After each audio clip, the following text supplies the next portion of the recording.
কিছু বলবেন মিস আরাবি? হঠাৎ এভাবে বলায় ভয় পেল হালকা আরাবি।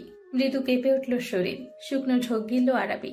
নিজেকে সামলে নিয়ে বলে, স্যার আসলে কফি পাউডার শেষ। জায়ান চোখ মিলে তাকালো, আরাবির সাথে সাথে চোখ নামিয়ে নিল। জায়ান আরাবিকে কিছু না বলে ল্যান্ডলাইনে ফোন করলো, কিন্তু ফোনটা কেউ ধরছে না। ইপ্তিকে এবার ফোন করলো। ইপ্তি ফোন ধরলে জায়ান বলল, কফি পাউডার নেই কেন আমার রুমে? এটা শেষ হলে যে ম্যানেজার সুলাইমানকে সাথে সাথে রিস্টক করতে বলে রেখেছি, সেটা কি সে জানে না? ফোন করছি তাও ধরছে না। এখন কি অফিসে এসে শান্তিমতো কাজটুকু করতে পারবো না আমি? ইপ্তি বুঝলেও জায়ান রেগে আছে, কিন্তু ওর ভাই তো এত ঠুনকো বিষয়ে রেগে যাওয়ার মানুষ না। কিন্তু এখন ইপ্তি বিষয়টা আর বেশি ঘাটালো না, শান্ত কণ্ঠে বলে, ভাইয়া রেগে যাচ্ছ কেন? আমি দেখছি ব্যাপারটা। দ্রুত। জায়ান ফোন রেখে দিল। ঠিক তার মিনিট পাঁচেক পর ইপ্তি আবারও ফোন করলো। জায়ান কল রিসিভ করলে সে বলে, ভাইয়া কফি পাউডার আছে, তবে সেটা নাকি ভুলবশত একজন স্টাফ অফিসের স্টোর রুমে রেখে দিয়েছে অন্যান্য জিনিসপত্রের সাথে। তোমার কফি পাউডার শেষ হওয়ার আগেই একটা এনে রাখবে ভেবেছিল, কিন্তু ম্যানেজার সেলাইমের মনে নেই। সকাল থেকে জায়ানের মাথা ব্যথা। গতকাল সারা রাত আরাবির ওই কথাগুলো নিয়েই ভেবেছে জায়ান, তাই তো ঘুম হয়নি ঠিকঠাক। আর এখন মেজাজ খিটখিটে হয়ে আছে ওর। জায়ান রাগী গলায় বলে, সে এখন কোথায় তাহলে? তাকে নাকি বড় বাবা কি কাজে বসুন্ধরার দিকে পাঠিয়েছে। আচ্ছা রাখি। জায়ান ফোন রেখে দিল। তারপর আরাবিকে উদ্দেশ্য করে বলে, কফি স্টোর রুমে আছে, আমি গিয়ে নিয়ে আসছি। আরাবি জায়ানের চোখের দিকে তাকালো। লোকটার চোখ জোড়া লাল হয়ে আছে, নিশ্চয়ই অসুস্থ লোকটা। আরাবি মৃদু স্বরে বলে, আপনার বোধহয় মাথা ব্যথা করছে, আপনি বসুন, আমি নিয়ে আসছি। Did I tell you to go? হালকা ধমকের সাথে বলল জায়ান। আরাবি মুখটা গোমড়া করে নিল। জায়ান শ্বাস ফেলল। এই মেয়েটাকে ধমকেও শান্তি নেই। এই যে মুখ ফুলিয়ে আছে, মেয়েটাকে এখন ঠিক কতটা কিউট লাগছে বলে বোঝানো যাবে না। ইচ্ছে করছে মেয়েটার গালগুলো কামড়ে লাল করে ফেলতে। জায়ান বিড়বিড় করল, Control yourself, Zayan. You have to. Zayan store রুমে যাবে, ঠিক ওই সময় ওর ফোনে কল আসলো। জায়ান দেখে ওর বাবা ফোন করেছেন। রিসিভ করতেই তিনি বলেন, জায়ান, আর্জেন্ট আসো, খুবই গুরুত্বপূর্ণ কথা আছে। সাউথ কোরিয়ার ওই কোম্পানিটা আমাদের সাথে ডিল সাইন করতে ইচ্ছা প্রকাশ করছে। এই সুযোগ হাতছাড়া করলে চলবে না। They want to talk to you, come first my son, they are waiting. আসছি বলে জায়ান ফোন রেখে দিল। তারপর তীক্ষ্ণ চোখে তাকালো আরাবির দিকে। আরাবি মুখটা কাচুমাচু করে দাঁড়ালো। জায়ান বলল, এখানেই থাকুন, আমার জরুরি মিটিং আছে, সেটা শেষ করেই আসছি। এরপরেই কফি খাবো। এখান থেকে এক পাও বাহিরে রাখবেন না। এই বলে জায়ান হনহন করে চলে গেল। এদিকে আরাবি অবাক। আশ্চর্য, সে মিটিং এ যাচ্ছে ভালো কথা, তো ওকে এখানে এভাবে আটকে রাখার মানে কি? এখানে বসে থেকে করবেটা কি? ও শুধু শুধু বসে থেকে সময় নষ্ট করে লাভ আছে? আরাবি একবার ভাবলো এখান থেকে চলে যাবে, আলিফার সাথে কাজের বিষয়ে কিছু আলাপ করে নিলেও হবে, কিন্তু তা আর করলো না। করলো উল্টোটা, সে চলল স্টোর রুমে কফি পাউডার আনতে।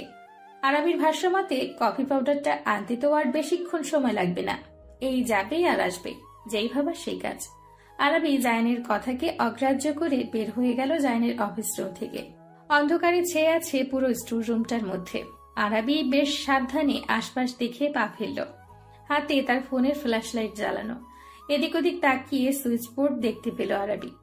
গিয়ে বাতি জ্বালালো, তবে একটা বাতি জ্বলে এখানে, তাও বেশি একটা আলো হয় না। এখানে যে এত সমস্যা, এটা কি কেউ দেখেনি? আরাবি ভাবলো গিয়ে এখানের এই সমস্যার কথা ম্যানেজারকে জানাবে। এমনিতে স্টোর রুমটা বেশ ক্লিন। মানুষ যেখানে স্টোর রুমে পুরনো জিনিসপত্র রাখে, এখানে তার উল্টো। এখানে সব দরকারি আর প্রয়োজনীয় জিনিসপত্র রাখে। আরাবি খুব সাবধানে আরেকটু সামনে এগোলো। দেখলো একটা শেলফে বেশ কিছু জিনিসপত্র রাখা। আরাবি সেখানে গিয়ে খোঁজাখুঁজি করতে লাগলো, কিন্তু সেখানে পেল না। এরপর ছোট্ট একটা কাভার্ড দেখতে পেল, ওটা খুললো। ভালোভাবে খুঁজতেই কফি পাউডার পেল আরাবি। হাসি মুখে কফি পাউডার নিয়ে উঠে দাঁড়ালো। সুইচ বোর্ডের কাছে গিয়ে বাতি নিভিয়ে যেই না পেছনে ফিরতে নেবে, তার আগে একজোড়া হাত ওর কোমর চেপে ধরলো। আরেকটা হাত রুমালের মতো কিছু একটা চেপে ধরলো ওর নাক মুখে। আরাবি ভয় পেল, অস্থির হলো, ধস্তাধস্তি শুরু করলো নিজেকে ছাড়ানোর জন্য, কিন্তু সেটা বেশিক্ষণ পারল না, কারণ আস্তে আস্তে ওর শরীর নিস্তেজ হতে লাগলো। দুর্বল হয়ে পড়লো আরাবি, চোখ জোড়া ঝাপসা হয়ে আসলো। ধীরে ধীরে অন্ধকার হয়ে গেল আরাবির দৃষ্টিতে। ভারসাম্যহীন হয়ে গেল আরাবির ছোট্ট দেহটা। এদিকে পেছনের মুখোশধারী লোকটা আরাবিকে জ্ঞান হারাতে দেখে স্বস্তির নিঃশ্বাস ছাড়ল। পরপর আরাবির শরীরটাকে কোলে তুলে নিয়ে রুমের এমন জায়গায় রাখলো যেখানে সহজে ওকে কেউ দেখবে না। এরপর একটা ড্রয়ার থেকে একটা রিমোট বের করলো। এখানে একটা এসি লাগানো আছে, কারণ এই স্টোর রুমটাই নিহান সাহেব, জায়ান, ইফতি ওরাও আসে, আর তাদের এসিতে থাকার অভ্যেস, তাই এখানেও লাগিয়ে রেখেছে। অজ্ঞাত ব্যক্তিটি এসি রিমোটটি নিয়ে এসির পাওয়ার 15-তে দিয়ে দিল। তারপর আর এক মুহূর্ত অপেক্ষা না করে অজ্ঞাত লোকটা দ্রুত সেখান থেকে বেরিয়ে চলে গেল। এদিকে অতিরিক্ত ঠান্ডায় আস্তে আস্তে আরাবির শরীরে তাপমাত্রা কমতে লাগলো। অজ্ঞান হয়ে পড়ে থাকা আরাবি যেন মৃত্যুর দিকে ধাবিত হয়ে যাচ্ছে আস্তে আস্তে। অজ্ঞাত লোকটি খুব সাবধানে সেখান থেকে সরে পড়ল। পরপর নিজেকে স্বাভাবিক রূপে ফিরিয়ে আনলো। এরপর কল করলো একটা নাম্বারে। একবার রিং হতেই ওপাশের ব্যক্তিটি ফোন রিসিভ করলো। অজ্ঞাত ব্যক্তিটি ঘাবড়ানো গলায় বলে, ম্যাম, কাজটা complete. Well done, very good, very good. আপনার রিওয়ার্ড জলদি আপনার কাছে পৌঁছে যাবে। রাখি ম্যাম। রাখুন, আর হ্যাঁ, এই ব্যাপারে যেন কেউ কিচ্ছু কানে না যায়, তাহলে কিন্তু সেটা আপনার জন্য ভালো হবে না। চিন্তা করবেন না ম্যাম, আমি খুব সাবধানে কাজটা করছি। ফোনটা কেটে দিল। ফোনটা কান থেকে সরিয়ে চওড়া হাসি দিলেন সুহানা শাখাওয়াত। শয়তানি হাসি দিয়ে বলেন, না থাকবে বাস, না থাকবে বাসি। এবার তুমি কি করবে নিহান? পরপর হাতে মদের গ্লাসটা নিয়ে সেটার দিকে তাকিয়ে বলেন, যে করেই হোক জায়ানের বিয়ে আমার আয়ানার সাথেই হবে, সেটা যে করেই হোক না কেন। আমি সোহানা ঠিক কি কি করতে পারি আর কি কি করেছি তার ধারণাও তুমি করতে পারবে না নিহান, যেমনটা এত বছরও তুমি করতে পারোনি। এই বাড়ি, এই গাড়ি, এইসব প্রপার্টি সব আমার, কেউ তা নিতে পারবে না, কেউ না। যে আমার পথে বাধা হয়ে দিতে আসবে তাকে আমি এই নির্দোষ মেয়েটার মতোই প্রাণ হারাতে হবে। বেচারি মরার আগে জানতেও পারলো না সে কি ঠিক কি কারণে মরেছে। সুহানা অট্ট হাসিতে ফেটে পড়ল। হাসি থামিয়ে রাগী গলায় সুহানা বলে, তুমি কি ভাবছো নিয়ান, রাতের বেলা চুপি চুপি ছেলের সাথে তার বিয়ের ব্যাপারে কথা বলবে আর আমি তা জানতেও পারবো না? কিন্তু তুমি ভুল জানো নিহান, তোমার ওপর আমার নজর 24 ঘন্টাই লেগে থাকে। তোমরা কি করো না করো আমি সব খবরই রাখি। ইস,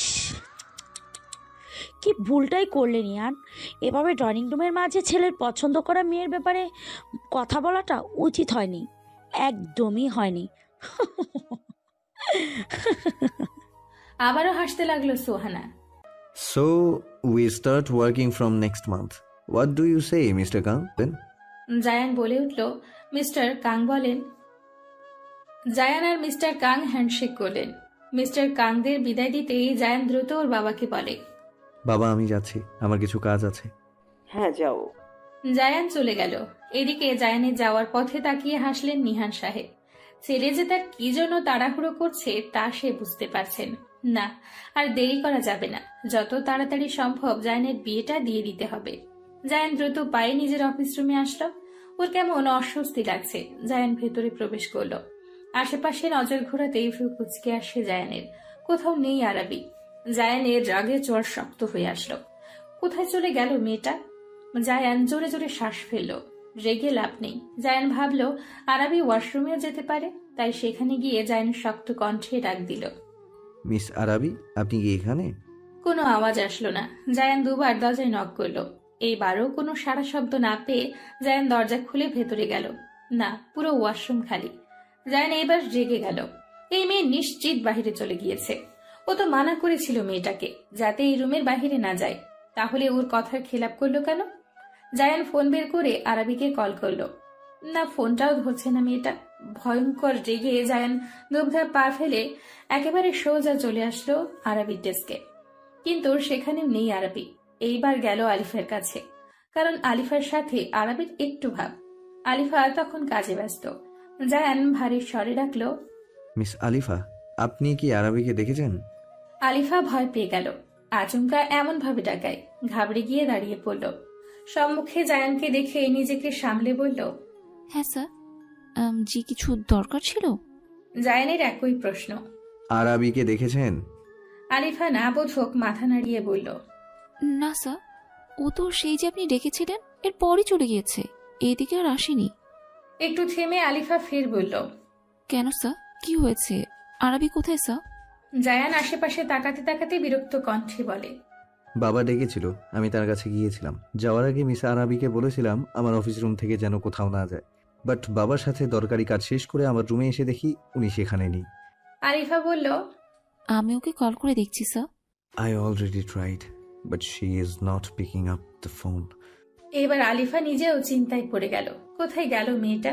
মেয়েটার যদি কিছু হয়ে যায় নয়ন ভাইয়ের কাছে কি জবাব দিবে ও? আল্লাহর নাম স্মরণ করতে লাগলো আলিফা। জায়ান আর কিছু না বলে দ্রুত কদম ফেলে আরবিকে খুঁজতে লাগলো। থেমে থাকলো না আলিফাও, কিন্তু না, কোথাও নেই আরবি। জায়ান ইফতিকেও ফোন করে এখানে ডেকে আনলো। সব শুনে ইফতিও খুঁজতে লাগলো। আলিফা আর সবাইকে জিজ্ঞেস করছে আরবির কথা, কিন্তু ওকে কেউ দেখেনি। এভাবে খুঁজতে খুঁজতে অফিস পরিষ্কারের কাজে নিয়োজিত বুয়ার কাছে গেল আলিফা। ওনাকে জিজ্ঞেস করে দেখা যাক, যদি সে আরবিকে দেখে থাকে। পেছন পেছন ইফতিও গেল। আলিফা ওনাকে ডেকে বলে, আন্টি, আপনি কি এই মেয়েটাকে দেখেছেন? আলিফা নিজের ফোনে আরবির একটা ছবি দেখালো ওনাকে। তা দেখে বুয়া বলেন, আরে এই আফারে তো আমি স্টোর রুমের ওইদিকে যাইতে দেখছিলাম। Store room? বিড়বিড় করে বলল ইফতি। পরপর বুঝতে পারলো ব্যাপারটা। আরবি বোধ হয় কফি পাউডার আনতেই ওখানে গিয়েছে। জায়ান তো এই কারণেই ওকে ফোন করেছিল। ওই দিকেই যাইতে দেখছি। আচ্ছা, ধন্যবাদ আন্টি। আলিফা দ্রুত মেসেজ করলো জায়ানকে, স্যার, আরবিকে নাকি বুয়া আন্টি সেন্টার রুমের দিকে যেতে দেখেছেন, আপনি জলদি এদিকে আসুন। মেসেজটা পড়ে জায়ান আর এক মুহূর্ত অপেক্ষা করলো না, দ্রুত কদমে সেদিকে পা বাড়ালো। জায়ান, আলিফা আর ইফতি স্টোর রুমে ঢুকতেই চমকে উঠল। আলিফা চেঁচিয়ে উঠে বলে, এখানে এত ঠান্ডা কেন? এসির পাওয়ার এত নামিয়ে রেখেছে কি? হাত পা তো আমার জমে যাচ্ছে। ইফতি নিজের গায়ের কোট খুলে আলিফাকে পরিয়ে দিল। চমকে উঠল আলিফা, দ্রুতভাবে তাকালো ইফতির দিকে, যে আপাতত এসি রিমোট খোঁজায় ব্যস্ত। আলিফা গায়ের কোটটায় হাত রাখলো। পরপর দীর্ঘশ্বাস ফেলে নিজের কাজে মনোযোগ দিল। এদিকে ইফতি এসি রিমোট পেতেই তা দ্রুত বন্ধ করে দিল। এদিকে জায়ান অস্থির, কোথাও দেখতে পাচ্ছে না আরবিকে। পুরো রুমটা তন্ন তন্ন করে খুঁজল। জায়ানের কণ্ঠস্বর কাঁপছে, কাপা গলাতেই ডেকে উঠল, আরবি, আরবি, জবাব দিন আরবি। কিন্তু না, কোথাও নেই আরবি। ইফতি বলল, ভাই, এখানে বোধহয় মিস আরাবি নেই, চলো আমরা অন্য জায়গায় খুঁজি। এসো ভাই। জায়ান কি করবে ভেবে পাচ্ছে না। এখানে তো নেই মেয়েটা, কিন্তু ওর মনটা কেন বারবার বলছে যে আরবি এখানেই আছে, ওর খুব কাছে। ও আরবিকে অনুভব করতে পারছে, কিন্তু দেখতে পাচ্ছে না কেন মেয়েটাকে। ইফতি ফের ডাকলো জায়ানকে। জায়ান না চাইতেও পা বাড়ালো ইফতির সাথে যাওয়ার জন্য।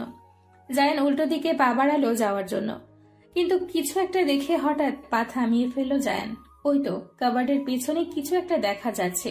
জায়ান ভ্রু কুঁচকাল, আস্তে আস্তে পা বাড়ালো সেদিকে। আরে, ওটা তো আরবির ওড়নার অংশ।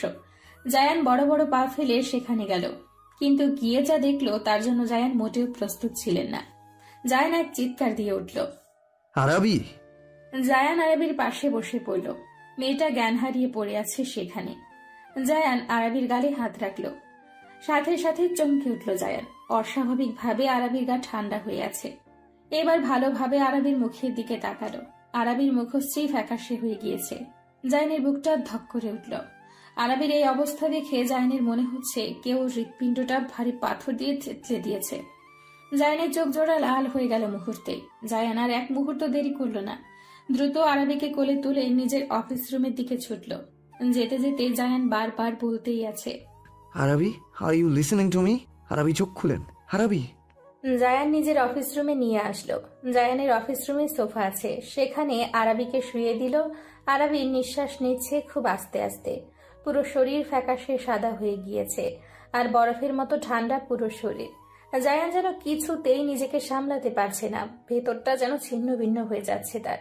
প্রিয়তমার এই অবস্থা দেখে যন্ত্রণায় ভেতরটা ছটফট করছে। জায়ান আরবির মাথার কাছে বসে ওর হাত পা ঘষতে লাগলো। আলিফাও সেটা দেখা দেখি আরবির পায়ের তালুতে ঘষতে লাগলো। এদিকে জায়ান আরবির বাম হাত ছেড়ে ডান হাত ধরতে যাবে, তখন দেখে আরবির ডান হাতটা মুঠো করে রেখেছে। জায়ান একটু জোর খাটিয়ে আরবির হাতের মুঠোটা খুলে ফেলল। অতঃপর আরাবির হাতের মুঠোতে কিছু একটা দেখে ভ্রু কুঁচকে আসে জায়ানের। পরপর সবার অগোচরে আরাবির হাত থেকে সেটা নিয়ে নিজের পকেটে রেখে দেয়। নিহান সাহেব খবরটা পেয়ে এখানে চলে এসেছেন। অমন ফুলের মতো মেয়েটার এই অবস্থা দেখে তিনি যেন স্তব্ধ হয়ে গেলেন। পরপর তাকালেন ছেলের দিকে। জায়ানের লালচে মুখশ্রী আর শক্ত চোয়াল জোড়ার দিকে তাকাতেই বাবার মন যা বোঝার বুঝে ফেললেন। ইফতিকে ডেকে বললেন, ডক্টর মাহবুবকে ফোন করো ইফতি। আমি আগেই তাকে ইনফর্ম করে দিয়েছি বড় বাবা, তিনি আসছেন। কিছুতে আরাবি দেহে তাপমাত্রা স্বাভাবিক হচ্ছে না। আলিফা কাঁদো কণ্ঠে বলে, ওর শরীরের তাপমাত্রা স্বাভাবিক হচ্ছে না, ওর দেহের তাপমাত্রা স্বাভাবিক করতে হবে যে করেই হোক। জায়ান আরাবির দিকে এক ধ্যানে তাকিয়ে আছে। সেভাবে থেকেই ভারী কি আওয়াজে বলে ওঠে, ইফতি, আমাদের অফিসের পাশেই একটা শপিং মল আছে, দ্রুত ওখান থেকে কয়েকটা কম্বল আনার ব্যবস্থা করো। ওর গায়ে কিছু জড়িয়ে দিতে হবে। আরাবির গায়ে আগে থেকেই জায়ানের গায়ের কোট চড়ানো, কিন্তু এতে কি হবে? জায়ান আরাবির হাতের দিকে তাকালো। জায়গায় লালচে রঙের দাগ হয়ে আছে আরাবির হাতে। জায়ান আরাবির গালে আলতোভাবে স্পর্শ করল।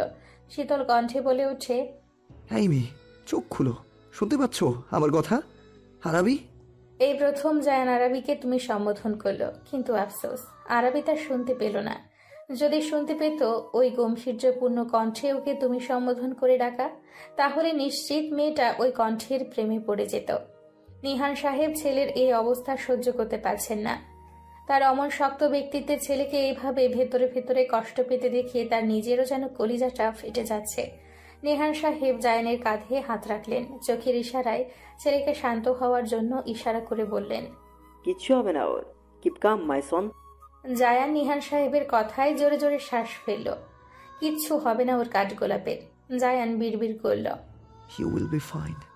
I'm always there for you.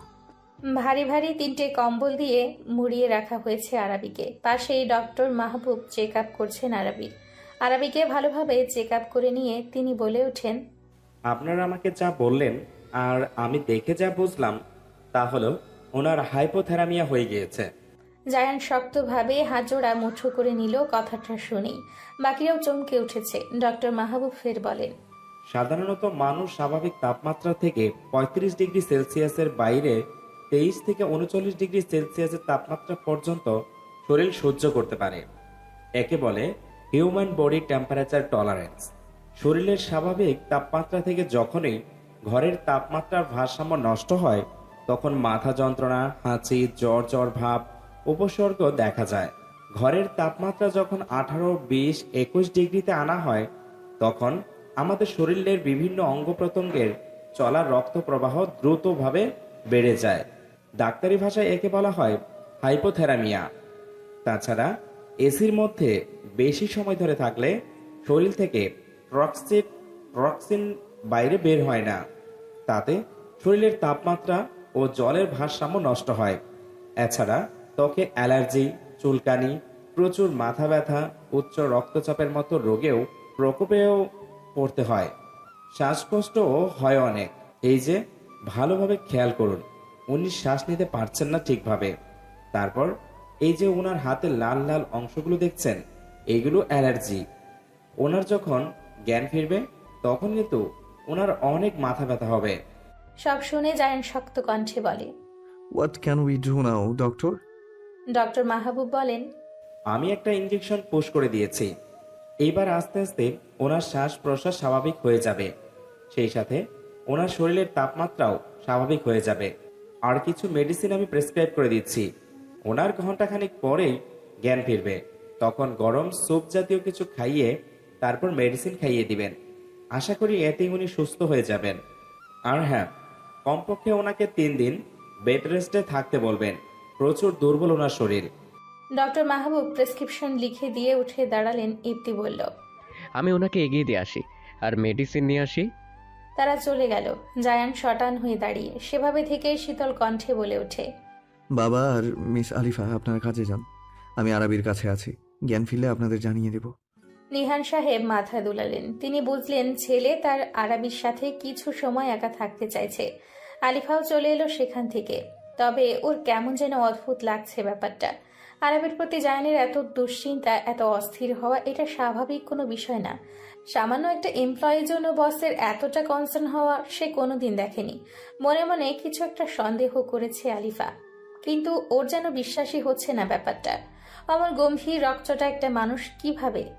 Alifa এসব ভাবনায় এতটাই ব্যস্ত ছিল যে ওর পাশে ডেস্কগুলো আছে সেগুলোর একটার সাথে জোরে বাড়ি খায় মেয়েটা। আর্তনাদ করে উঠে আলিফা, চাল সামলাতে না পেরে পড়ে যেতে নাই, কিন্তু তার আগেই একজোড়া হাত ওর কোমর চেপে ধরে নিজের সাথে মিশিয়ে নেয়। চোখ কি কপালে নিয়ে হাঁটো? আর একটু হলেই তো মাথাটা ফাটতো, স্টুপিড একটা। আচমকা ধমকে কেঁপে উঠে আলিফা, দ্রুত চোখ মেলে তাকিয়ে দেখে ওর সম্মুখে ইপ্তি দাঁড়ানো। ইপ্তি মেডিসিন কিনে নিয়ে এদিকেই আসছিল। আলিফাকে পড়ে যেতে দেখে দ্রুত ধরে ফেলে। এদিকে আলিফা চোখে অশ্রু টলমল করছে, বেশ ভালোই ব্যথা পেয়েছে। ইপ্তি ওই চোখের দিকে তাকিয়ে আর বেশি কিছু বলল না আলিফাকে। আশেপাশে তাকালো ইপ্তি। এখন লাঞ্চ টাইম, এই টাইমে সবাই ক্যান্টিনে গিয়েছে খেতে। ইপ্তি ঝট করে আলিফাকে কোলে তুলে ফেলে। ভয় পেয়ে যায় আলিফা, ঘাবড়ানো কণ্ঠে বলে, কি করছেন স্যার? নামান আমাকে, আমি ঠিক আছি।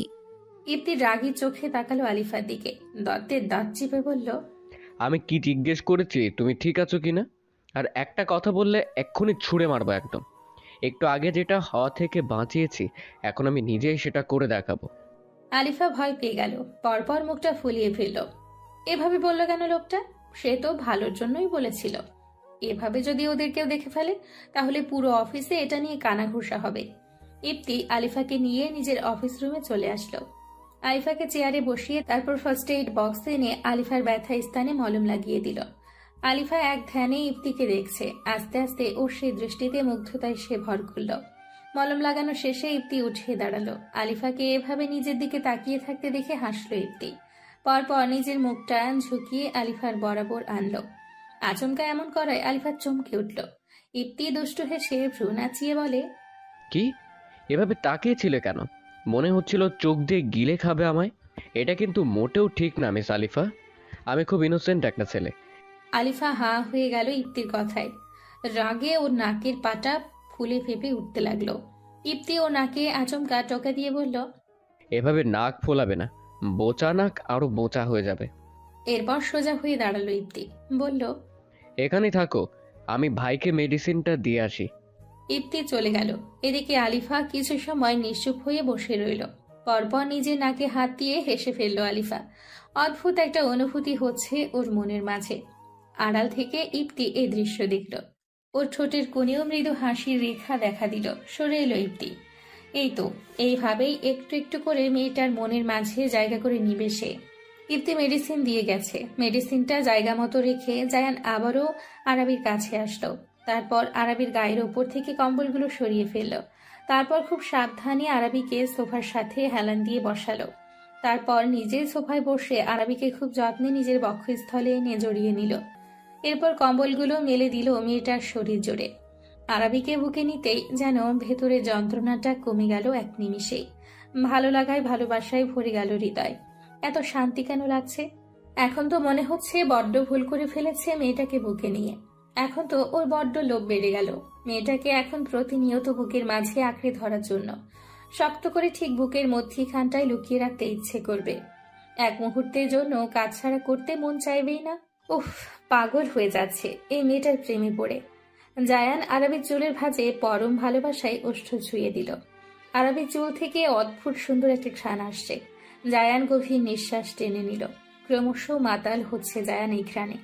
জায়ান চোখ বন্ধ করে বিড়বিড় করল, তুমি আমার ভালোবাসা, আমার প্রিয়তমা, আমার একান্ত ব্যক্তিগত আদুরে একটা শুভ্র স্নিগ্ধ কাঠগোলাপ। আর আমার এই অতি যত্নে রাখা কাঠগোলাপকে কেউ কষ্ট দিতে চেয়েছে, আমি তাকে কিভাবে ছেড়ে দেই? ছাড়বো না তাকে। আমার কলিজায় হাত দিয়েছে সে। আমার হৃদয়ে অতি যত্নে রাখা মেয়েটার গায়ে আমি একটা সামান্য আঁচড় সহ্য করতে পারি না, সেখানেও আমার কাঠগোলাপকে এতটা কষ্ট দিয়েছে। এর শাস্তি তো ওকে পেতে হবে, ভয়ঙ্কর শাস্তি পাবে সে। ওর বুকের পাঠায় কত সাহস, সেটা আমি জায়ান সাখওয়াত নিজের হাতে ওর বুক চিরে তারপর দেখব। আমার কাঠগোলাপ যতটা কষ্ট যন্ত্রণায় ছটফট করছে, তার থেকেও দ্বিগুণ কষ্ট পেতে হবে ওকে। জায়ানের চোখগুলো লাল হয়ে আছে ক্রোধে, কপালে দুপাশে রগগুলো নীল হয়ে ফুলে ফেঁপে উঠেছে, আর ঠোঁটের কোণে ক্রূর হাসি ওর। ভয়ঙ্কর লাগছে জায়ানকে এখন দেখতে। ওকে এই অবস্থায় যদি আরাবি দেখতো, নিশ্চিত মেয়েটা ভয় পেয়ে আরো অসুস্থ হয়ে যেত। ভাগ্যিস ও অজ্ঞান হয়ে আছে। শরীরের ওপর ভারী কিছু অনুভব হচ্ছে। পিটপিট করে চোখ জোড়া খুলে আরাবি, কিন্তু তীব্র মাথা ব্যথার কারণে সাথে সাথে আবারও চোখ জোড়া বন্ধ করে নেয়। অসহ্য যন্ত্রণা হচ্ছে মাথায়। আরাবি একটা হাত মাথায় চেপে ধরল। ঠিক তখনই একটা ভারী কণ্ঠস্বর এসে বাড়ি খেল ওর কানে। মিস আরাবি, আপনি ঠিক আছেন? জায়ানের কণ্ঠস্বর সেটা। বেশ ভালোই বুঝেছে আরাবি। বহু কষ্টে চোখ জোড়া খুলে তাকালো আরাবি। মাথার যন্ত্রণায় কথা বলতেও ইচ্ছে করে না। জায়ানের মুখে যেন আধার নেমেছে। ঠিক সেইভাবে খুব সাবধানে আরাবিকে ধরে উঠিয়ে বসালো। এদিকে জায়ানকে নিজের এত কাছে দেখে যেন শ্বাস আটকে গেল আরাবির। হৃদস্পন্দনের গতি বেড়ে গেল হু হু করে। এত কাছে কেন আসছে লোকটা? বুকের বাপাসটায় অদ্ভুত রকম একটা অনুভূতি হচ্ছে লোকটাকে নিজের এতটা কাছে দেখে। জায়ান আরাবিকে সোফায় ভালোভাবে বসিয়ে দিয়ে সরে এসে বলে, ঠিক আছেন আপনি? আরাবি দুর্বল কণ্ঠে বলে উঠল, ঠিক আছি। মাথা ব্যথা হচ্ছে? হুম। জায়ান শ্বাস ফেলল। ডক্টর মাহবুব তো বলেছেই মাথা ব্যথা হবে। জায়ান ল্যান্ডলাইনে ফোন করে স্যুপ আনতে বলল। তারপর আরাবিকে উদ্দেশ্য করে নরম কণ্ঠে বলে, ফ্রেশ হবেন? আরাবি মাথা নিচু করে মাথা দোলালো। ফ্রেশ তো হতে হবে, কিন্তু নিজে উঠে আসার শক্তিটুকু নেই। সেখানে ওয়াশরুমে যাবে কিভাবে? কি থেকে কি হয়ে গেল? ওই স্টোররুমের ঘটনা আবারও মস্তিষ্কে এসে হানা দিল আরাবির। কে ছিল মানুষটা? কে এভাবে ওকে মারার চেষ্টা করলো? ও তো এখানে ভালোভাবে কাউকে চিনেও না। তাহলে ভয়ঙ্কর ঘটনাটুকু স্মরণ হতেই ভয়ে আরাবির পুরো শরীর থরথর করে কেঁপে উঠল। হঠাৎ মাথায় কারো আলতো স্পর্শ টের পেতেই হুঁশ ফিরে আরাবির। মাথা উঁচু করে তাকাতেই সম্মুখে জায়ানকে দেখে। জায়ান ধীর আওয়াজে বলে, ভয় পাবেন না, আমি আছি আপনার পাশে। জায়ানের এইটুকু কথায় কেন যেন আরাবির মনটা ব্যাকুল হয়ে উঠল, আবেগী হয়ে উঠল নিমিষেই। চোখ ভরে উঠল আরাবির। যে অবস্থায়ও ছিল সেখানে মরেও যেতে পারত ও। ভাগ্যিস বেঁচে ফিরেছে, কিন্তু ওকে ওখান থেকে বাঁচালো কে? এই লোকটা। এই লোকটা কি ওকে বাঁচিয়েছে? তাহলে তো আরাবির কাছ থেকে বিশাল বড় একটা ধন্যবাদ পাবে লোকটা। কিন্তু শুধু মুখে ধন্যবাদ দিলে কি হবে? লোকটা ওর জান বাঁচিয়েছে। হঠাৎ করে জায়ান আরাবির সামনে হাঁটু মুড়ে বসে পড়ল। এহেন কাজে আকস্মাৎ চমকে উঠল আরাবি। জায়ান আলতো হাতে আরাবির ডান হাতটা স্পর্শ করল। কণ্ঠে কোমলতা এনে বলে, I'm really very sorry. I'm extremely sorry, Arabi. আরাবির বুকটা ধক করে উঠল। লোকটার কণ্ঠের এই ব্যাকুলতা এত অস্থির করে দিচ্ছে কেন ওকে? ভেতরটা কেন এত কাঁপছে ওই কণ্ঠস্বরে?